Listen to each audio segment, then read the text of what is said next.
रामकृष्ण के बचपन की घटना है। रामकृष्ण बचपन से ही भक्त थे। भजन करते करते बेहोश हो जाते थे। गदाधर उनका नाम था। माँ बाप थोड़े चिंतित हुए, जैसे कि सभी माँ बाप चिंतित हो जाते कि लड़का कुछ सामान्य नहीं मालूम होता। कोई कहता कि मिर्गी आती, कोई कहता कि मूर्छा आती, कोई कहता कि इसको समाधि लग जाती। अलग अलग लोग, अलग अलग व्याख्याएं थी। और इस लड़के की सामान्य रुचियां भी न थी। न तो ये खेलता बच्चों के साथ, न इसको स्कूल में पढ़ने लिखने में कोई रुचि थी। दूसरी क्लास से आगे रामकृष्ण कभी गए नहीं। जंगल में चला जाता, नदी पोखर के पास बैठ जाता, और कभी छोटी छोटी घटनाएं।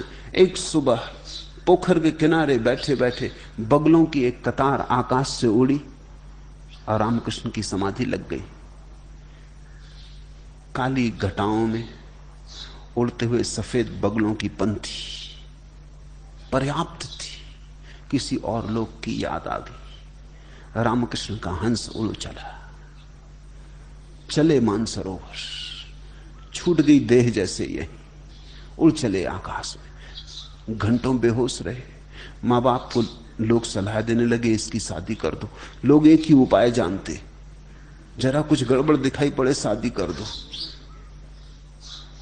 सब रोगों की एक दवा, झंझट में डाल दो। तो लोगों ने कहा जरा झंझट में डालो। ये कोई झंझट में नहीं, ना स्कूल जाता, ना कोई काम धाम करता, गीत भजन साधु सत्संग अभी से बिगाड़ रहे हो, अभी अभी बांध दो पैर में झंझट। पर उन्होंने कहा ये करेगा शादी, क्योंकि ये दिखता नहीं शादी करने वाला जैसा। तो रामकृष्ण से डरते डरते पिता ने पूछा कि बेटा तू शादी करेगा? रामकृष्ण ने कहा जरूर करेंगे।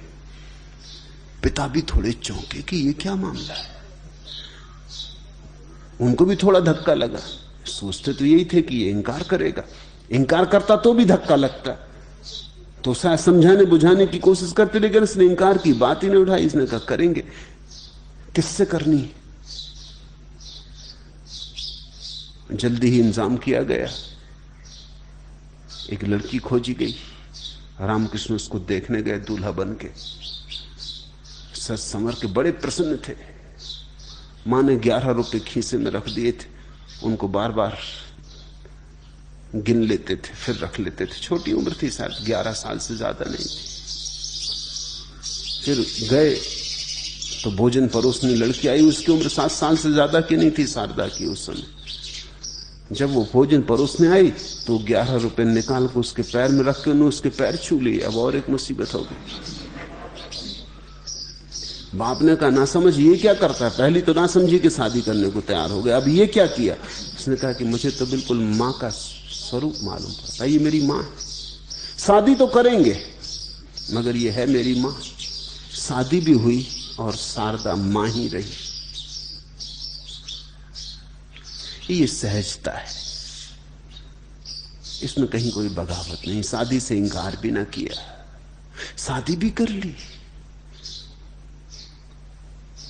पिता को भी प्रसन्न कर दिया, मां को भी प्रसन्न कर दिया। कहा बंधन डालते हो तो बंधन डाल दो।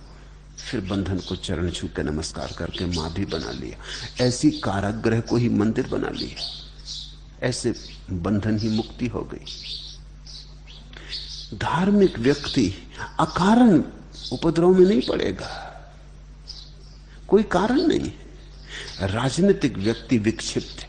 राजनीति एक तरह की न्यूरोसिस है, एक तरह का उन्माद है।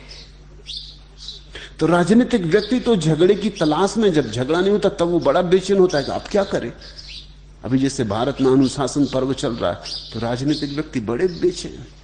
कुछ तो भीतर जेल के बंद हैं, वो थोड़ी हालत उनकी ठीक भी है कि कम से कम चलो जेल में तो बंद हैं, कर भी क्या सकते हैं। लेकिन जो बाहर है तुम्हें उनका पता नहीं, वो बड़े कसमसा रहे हैं। वो भीतर ही भीतर डमाडोल हो रहे हैं कि ना हड़ताल हो रही, न नारेबाजी, न झंडा मारा, कुछ भी नहीं हो रहा। सब जिंदगी बेकार मालूम होती। तुम्हें पता नहीं कि सब राजनीतिक लोगों की हालत कैसी बुरी है। कुछ करने जैसा नहीं लगता, कोई उपद्रव, कोई उत्पात। वही उत्पात उनका भोजन है। राजनीतिक व्यक्ति उत्पात में रस रखता है। उत्पात करने के लिए वो कारण खोजता है, बड़े सुंदर कारण खोजता है।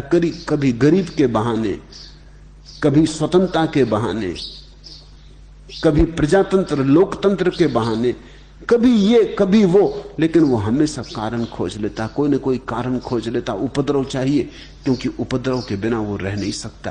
राजनीतिक व्यक्ति एक तरह की बेचैनी है, बेचैनी मार्ग खोजती बहने का। उसके लिए कैथारसिस चाहिए, रेचन चाहिए। धार्मिक व्यक्ति एक सहज शांति है। 100 में 99 मौकों पर तो तुम उसे कभी विरोध में ना पाओगे। हाँ, एक मौके पे वो नहीं कहेगा, जरूर कहेगा, और उस मौके पे जब वो नहीं करेगा तो वो नहीं निरपेक्ष नहीं होगी, उसमें कोई शर्त नहीं।